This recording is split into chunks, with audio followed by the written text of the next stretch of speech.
लोकसभा चुनाव के दौरान बयानबाजी का सिलसिला लगातार जारी है। समाजवादी पार्टी की प्रत्याशी डिंपल यादव ने भी एक बड़ा बयान दिया है। आइए आप भी देखिए।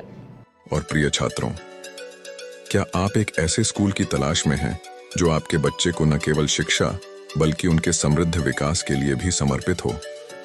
तो आइए हमारे स्कूल सुदिति ग्लोबल एकेडमी मैनपुरीज के साथ जुड़िए और देखिए कैसे हम आपके बच्चे के भविष्य को समृद्ध बनाते हैं। हमारे स्कूल में शिक्षा को एक नया आयाम दिया जाता है, जहां हम पाठ्यक्रम के साथ साथ जीवन के मूल्यों को भी सिखाते हैं। हमारी विशेषता में सुविधाजनक शिक्षण, प्रौद्योगिकी अद्यतन और शिक्षा में नवाचार जैसे छात्र हितकारी कार्यक्रम सम्मिलित हैं। हमारे विद्यालय में छात्रों को विकास के साथ साथ समर्थ नागरिक बनाने का अद्वितीय प्रयास किया जाता है। यहाँ हम न केवल पढ़ाई कराते हैं बल्कि स्कूल के बाहरी कार्यक्रमों, खेलों और कला संघों के माध्यम से छात्रों के सामाजिक, मानसिक और शारीरिक विकास का भी पूर्णतः प्रयास करते हैं।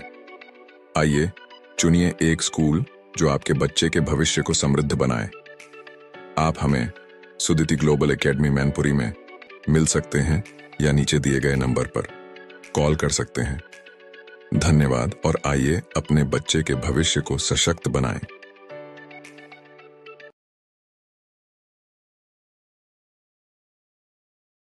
चुनावी सभा के दौरान समाजवादी पार्टी की प्रत्याशी डिंपल यादव ने जनता से अपील की है और उन्होंने अपील करते हुए कहा कि सब एक होकर वोट डालेंगे तो हम बदलाव ला सकते हैं।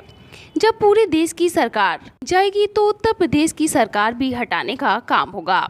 वह लोग वन नेशन वन इलेक्शन की बात कर रहे हैं। क्या भरोसा है कि पूरी सरकार ही बदल जाए? प्रदेश की ये भी मुमकिन है। आचार संहिता उल्लंघन मामले में ईसीआई द्वारा कांग्रेस और बीजेपी से मांगे गए जवाब को लेकर डिंपल यादव ने कहा कि गलत शब्द का प्रयोग नहीं होना चाहिए, जो शब्द लोगों के बीच में ऐसे भाव पैदा करे जिससे कि समाज में जो सौहार्द है ये बिगड़े। मैं समझती हूँ कि इसकी नियमावली चुनाव आयोग के पास है और सभी जानते हैं। इसके बावजूद भी इस तरह का जो शब्दों का प्रयोग होता है बहुत ही निंदनीय है और मैं समझती हूँ कि चुनाव आयोग को कुछ स्टेप्स लेने चाहिए। कांग्रेस की सरकार अगर केंद्र की सत्ता में आती है तो सारी संपत्ति मुस्लिमों को बांट देगी। पीएम द्वारा दिए गए बयान पर डिंपल यादव ने कहा कि जब भी चुनाव आते हैं हमको इस बात को देखना पड़ेगा किस तरह की भावनाओं का प्रयोग करके वोट बटोरने का काम भाजपा करती है। तो अब लोगों को संविधान बचाना है, लोकतंत्र बचाने की लड़ाई है और मैं सभी से कहना चाहूँगी कि किसी तरह के भ्रम में ना पड़ते हुए सही दिशा में आप वोट करिए, क्योंकि यही मौका है। हो सकता है आने वाले समय में वोट करने को ही ना मिले।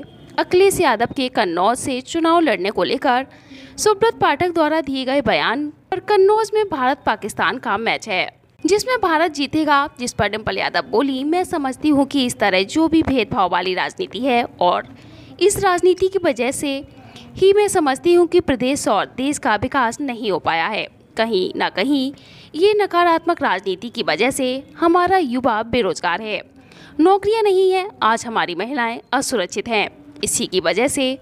और मैं समझती हूँ कि हमारा किसान और जवान बदहाल स्थिति में है। एक होके पूरा मैं समझती हूँ वोट डालेंगे तो हम बदलाव ला सकते हैं और कहीं ना कहीं जब पूरे देश की सरकार जाएगी तो उत्तर प्रदेश की सरकार भी यहाँ से हटने का काम होगा। और ये लोग बात कर रहे हैं कि वन नेशन वन इलेक्शन, क्या भरोसा कि वन नेशन वन इलेक्शन नहीं, तुरंत चुनाव भी हो जाए, चुनाव नहीं तुरंत सरकार ही बदल जाए प्रदेश की, ये भी बहुत मुमकिन है क्योंकि लोग नाखुश हैं। लेकिन आप सबका सहयोग और साथ के बगैर मैं समझती हूँ क्रांति नहीं आ सकती है। तो अगर आप सबको क्रांति लानी है, अगर आप सबको अपने हक और सम्मान से लड़ना है तो मेरी आप सबसे यही निवेदन है, यही प्रार्थना है कि आप सब वोट डालने जाइए और आसपास के लोगों को भी बताइए कि आप सबको 7 तारीख को वोट डालने जाना है, जिससे हम अपने संविधान और अपने लोकतंत्र की सुरक्षा कर सके। आप सब रक्षक बन जाइए इस लोकतंत्र और संविधान के। कोई बड़ी बात नहीं है कि संविधान में फेरबदल हो जाएगा। इस समय मौका है, आपके हाथों में वोट की शक्ति भी है। तो मेरा आप सबसे यही अनुरोध कि सब जाके 7 तारीख को वोट करेंगे कि नहीं? युवाओं की आवाज तो आई नहीं। मजबूत बनेंगे कि नहीं बनेंगे सब? ये भेदभाव की और ये दबाव वाली राजनीति को हटाएंगे कि नहीं हटाएंगे? तो आप सब इस क्रांति के सिपाही हैं, आप ये सब मान के चलिए। और मैनपुरी से संदेश जाएगा पूरे प्रदेश को, पूरे प्रदेश और देश। और कहीं ना कहीं जब देश की सरकार हटेगी तो प्रदेश की सरकार भी हटने की संभावना बहुत अधिक बढ़ जाती है। यही है प्रदेश की सरकार हटे हम लोगों का, लेकिन इस इंजन को हटाना है धीरे धीरे ना। इन्हीं शब्दों के साथ मैं आप सबका, जितने युवा, जितने आदरणीय बुजुर्ग आज यहाँ उपस्थित है, आप सबका धन्यवाद दूंगी। और हमारी बूथ अध्यक्ष ने भारतीय जनता पार्टी के अध्यक्ष को, कांग्रेस अध्यक्ष को नोटिस जारी किया है कि चुनावी भाषण में गलत शब्दों को इस्तेमाल करने के लिए, क्या कहेंगे? नहीं, गलत शब्द का प्रयोग नहीं होना चाहिए। कहीं ना कहीं जो शब्द लोगों के बीच में ऐसे भाव पैदा करें जिससे कि समाज में जो सौहार्द है ये बिगड़े, मैं समझती हूँ इसकी नियमावली चुनाव आयोग के पास है और सभी जानते हैं। इसके बावजूद भी इस तरह का जो शब्दों का प्रयोग होता है ये अति निंदनीय है। और मैं समझती हूँ कि चुनाव आयोग को कुछ स्टेप्स लेने चाहिए। मैम, पीएम मोदी कह रहे हैं कि कांग्रेस की सरकार अगर केंद्र की सत्ता में आती है तो सारी संपत्ति मुस्लिमों को बांट देगी। अब मैं इस बात ले क्या कहूँ, जब भी चुनाव आते हैं हमको इस बात को देखना पड़ेगा कि किस तरह भावनाओं का प्रयोग करके वोट बटोरने का काम भाजपा करती है। तो अब लेकिन लोगों को संविधान बचाना है, लोगों को लोकतंत्र बचाने की लड़ाई है। और मैं सभी से कहना चाहूंगी कि इस तरह के भ्रम में ना पड़ते हुए सही दिशा में आप वोट करिए, क्योंकि यही मौका है। हो सकता है आने वाले समय में आपको वोट करने को ही नहीं मिले। कन्नौज के बीजेपी की प्रत्याशी सुब्रत पाठक है, उन्होंने कहा कि अगर तेज प्रताप यहाँ से लड़ते तो मैच भारत और नेपाल से होता, लेकिन अब अखिलेश यादव लड़ रहे तो भारत और पाकिस्तान की मैच नीचे हो रहा है और भारत जीतेगी।